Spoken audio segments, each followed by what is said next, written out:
Good day. My name is Ethan Glen-Young, and today I will be going over a few details on a company called Appliance World. So, for the first question, my answer was $5,512,214. I got this by creating a pivot table and selecting the year 2023. I then selected the months January, February, and March for the first quarter of 2023. After that, I got the sum of the revenue generated in those months, as well as the total for those months, and that was my final answer.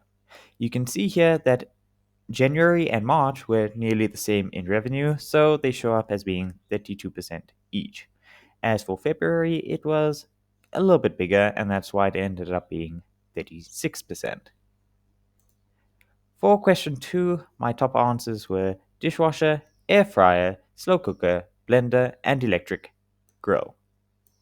I got this by creating a pivot table and selecting all of the products available, as well as the sum of those products, and then listing it in descending order. We can also see here the visual representation where we can just see the drops from dishwasher all the way down. For question 3, my answers were Florida, Michigan, and New York. Once again, I created a pivot table. I selected both the years 2023 and 2024, the territory or states, as well as the sum of the revenues generated by each state. Then I created another table, including all of the states again, and a formula that subtracts the 2024 values from the 2023 values.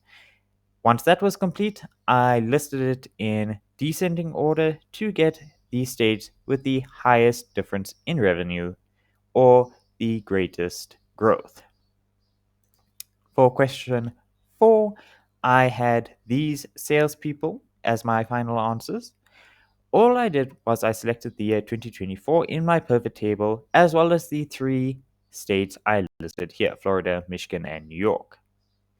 Once I did, I listed everyone in descending order, and just like that, I got my final answers. We can also see here the top 5 performing. They weren't necessarily that drastic a jump between each and every one of them. They were fairly close.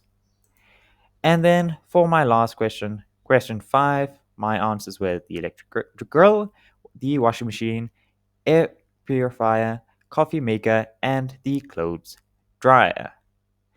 Once again, a pivot table selected with the year 2024 and then the months July through December for the last 6 months of that year.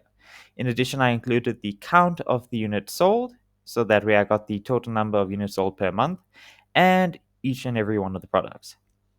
Once I had done that, I simply copied all of my products down again and then used this formula, taking the final month's sales, subtracting the initial month's sales from it, dividing by the initial month's sales to get it as a percentage, and here we are. As you can see, the companies with decline in their sales had negative percentages, and obviously the higher the percentage, the greater the decline.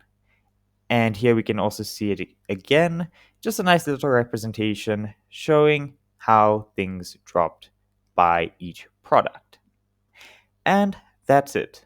Thank you so much and have a great day further.